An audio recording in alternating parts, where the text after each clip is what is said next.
to Menopause Morph, your time to change. We're here to help you thrive through your menopause, bringing you experts in many fields to help you from perimenopause to menopause and beyond to become the strong, vibrant woman nature intended you to be. Hosted by Pauline McCarthy of the Pearls of Pauline, pearls of wisdom, compassion, and joy.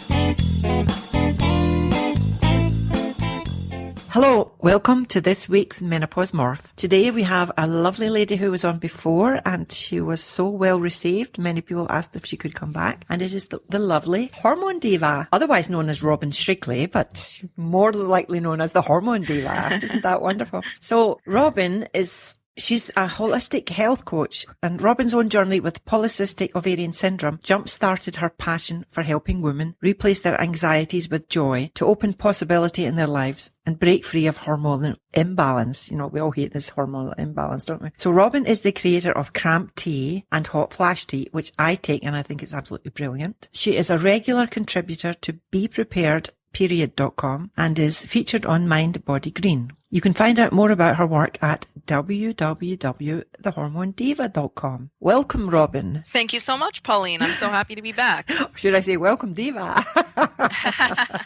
So, Robin, tell us your story. How did this quiet girl from Ontario, Canada, become the Hormone Diva? Well, really a lifelong kind of transformation, really, if you want to call it that. So just really started, with an interest in food and cooking. And I think a lot of people in this wellness industry have that interest and they love being in the kitchen. They love trying new foods. And that was me from a young age. Once I got into my teen years, as I'm sure you can remember from being a teenager, the hormones are all crazy and you get moody and all of this crazy stuff. And I never really thought much about it. I had really bad symptoms, really bad periods. But I thought, it was just a normal part of puberty and teenage years and growing older, except for that it never went away. So I was eventually diagnosed with polycystic ovarian syndrome, which is a hormonal disorder characterized by infertility, problems with blood sugar, excess testosterone, and cysts on the ovaries, of course. So once I found out that I had this and I really dove deep into balancing it naturally because I wasn't thrilled with what the doctors were trying to give me as far as medications, I really wanted to be able to share that. So that's sort of how the Hormone Diva came about. I really wanted to have a way to share my knowledge and my passion and my ability to help women to balance their hormones naturally, no matter what their stage in the life cycle. So you were more into natural medicines rather than the artificial things that the doctor gives us.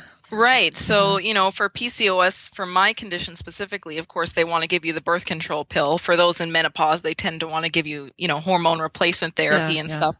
And I just didn't resonate with me. I just didn't want to go that route. Mm-hmm. What options did you discover? For myself, it was a combination of things. So nutrition, I changed my diet up a lot. I thought I was eating healthy at the time, and I wasn't for what I was trying to fix, right? So it's all relative depending on what you have going on. And then beyond that, I got some help with supplements and getting really targeted supplements, making sure that I had enough of the beautiful vitamins and minerals that we need in our diet to make our hormones and to make us feel happy and vibrant and all of that stuff. And a big part of it too was stress reduction. So, no matter what age you are, stress will affect you negatively if you are chronically stressed out, and it's a big part of any healing.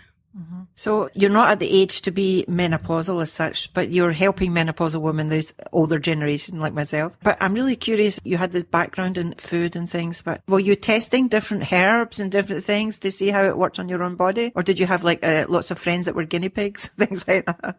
Almost a combination, I think. A lot of it was testing on myself. I just, I'm a big researcher. I just love to find out everything I possibly can about a certain thing at one time. So I did a lot of research first into the types of herbs that I wanted to take medicinally, into the types of relaxation exercises I wanted to do, all of that kind of stuff, just to see what would be best. And then it did take some trial and error. I mean, that happens with anybody when you're trying to heal. Nothing's a perfect science when it comes to that. But, beyond that, anybody who I knew who was going through something similar, or clients that I had at the time, we went through it together and figured out what the other options were. Mm-hmm.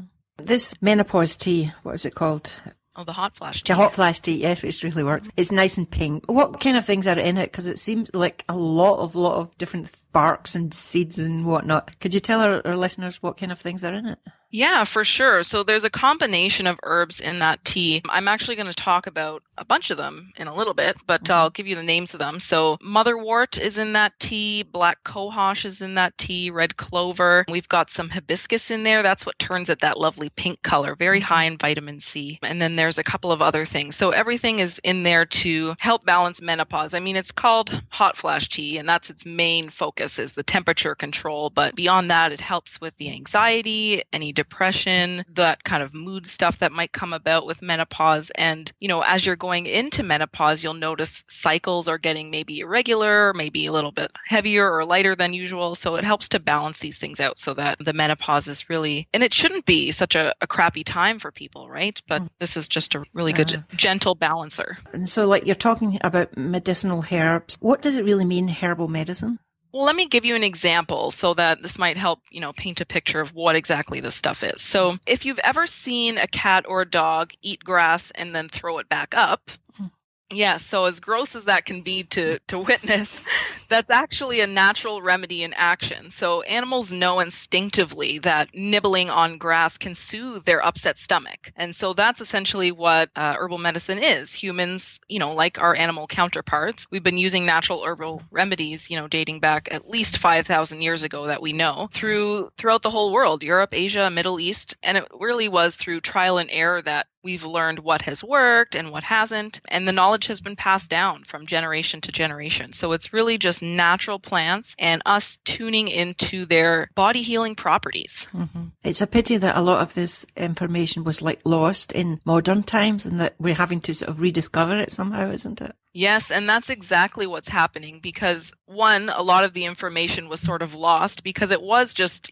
by word of mouth kind of thing, passed down from healer to the next healer. And that doesn't happen so much anymore. And also, in our Western culture with medicine and prescriptions and pharmaceuticals being really heavy, people really like to rely on science. And so there's studies being done on these herbs now so that there's some science to back them up beyond the, thousands of years these remedies have been in use. It seems like a lifetime away. I worked in a hospital in Scotland and I have a lot of medical background, and I have a brother who's a doctor and another one who's a practitioner nurse, and many people in the medical field, the Western medical field, they sort of poo-poo herbal medicine, or it's like, whoa, it's not scientific, science is the God of today. But I think that if you really believe in God, like God made all these herbs and medicines, this is the natural stuff that was provided for us. So it's really quite amazing. So what are the most essential ones that would be specifically for menopause?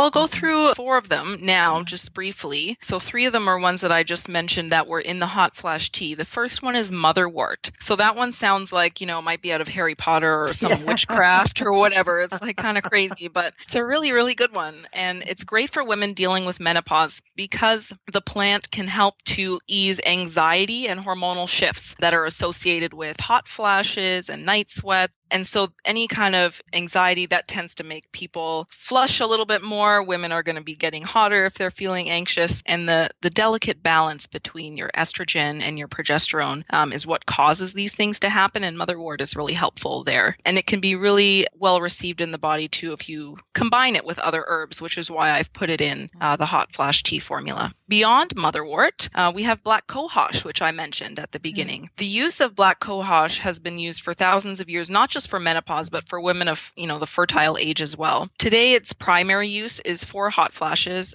for mood swings and sleep disturbances, which are all very prevalent in women who are suffering from bothersome menopause. In addition to this, it can also help treat menstrual irregularities. So if you notice, if you're not quite in menopause yet, but you're heading there and your cycles are getting kind of weird, heavier or lighter, irregular, closer together, black cohosh is really helpful for this and can potentially be used as an alternative to estrogen replacement therapy, so hormone replacement therapy that your doctors might give. So really, really good one. The third piece to this is red clover. Now, this is one that, if you're into the scientific studies and stuff like that, you're not going to find as much on red clover as some of the other ones we're talking about. But this one has been a remedy in use for just as long as the other ones, if not longer. Very good for menopause because it helps to gently increase your body's estrogen levels. And low estrogen is often the culprit in many menopausal symptoms, from weight gain to, lack of sex drive and hot flashes and all of that. So red clover helps to gently do this. It's not going to make you have too much estrogen or anything like that. It's a real gentle balancer. And beyond helping the hormones, red clover is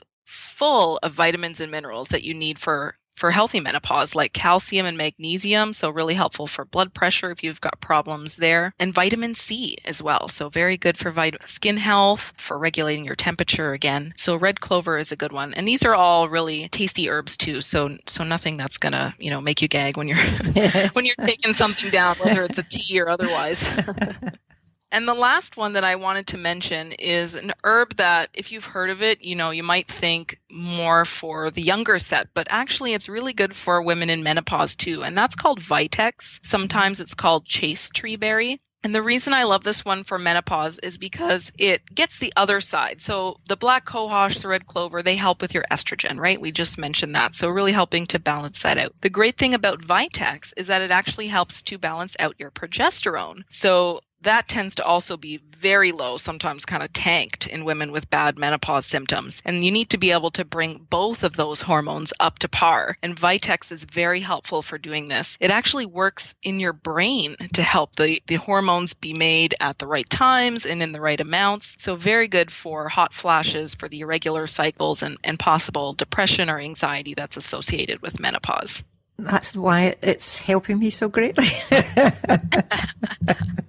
I wouldn't say publicly that this something is good if it wasn't good. I'm a very honest person. And I have been using this, I don't know, maybe 4 or 5 months now.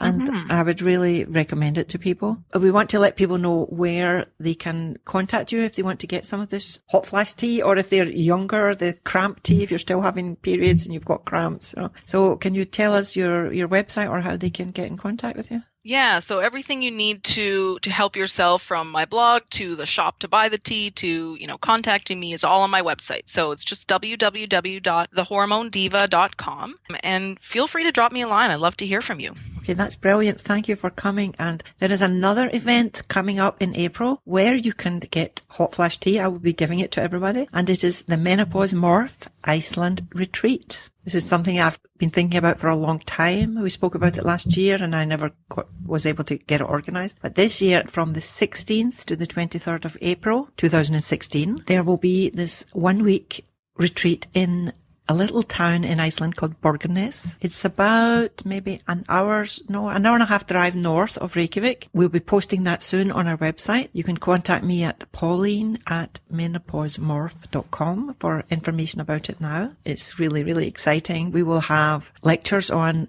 how to overcome menopausal symptoms naturally. We will have yoga, meditation. We will have trips out to see wonderful things in Iceland, like the Golden Circle, the waterfalls, or the geysers. We will have a trip to a glacier. Many, many exciting things that people just want to come to Iceland and see. And, if you're having a hot flash, where is the best place in the world to be? Iceland. You can cool down. And there also will be oil painting, and I will be teaching, and we'll have karaoke nights and lots of fun. So hopefully by the time this podcast is online, we will have it up on the website and everybody can come and join. So just keep checking menopausemorph.com for information on that. And thank you, Robin. It's been wonderful as usual. You're such a darling. And I'm sure the information you gave to people will be really helpful. And once again, I just can't say more that this is great. I haven't tried the cramp tea because I am a really menopausal woman. I haven't had a period now for two years, but I'm still having symptoms, but since I started taking your tea, it's become much, much less. The hot flashes at night, I couldn't sleep, and now I'm sleeping like a log. Oh, that's amazing. Amazing. So thank you very much and take care. Thank you so much, Pauline. Thank you. And as usual, we have to say to people, we are not giving out medical advice. If you want medical advice, please go to see your doctor. Take care. Bye. Bye-bye.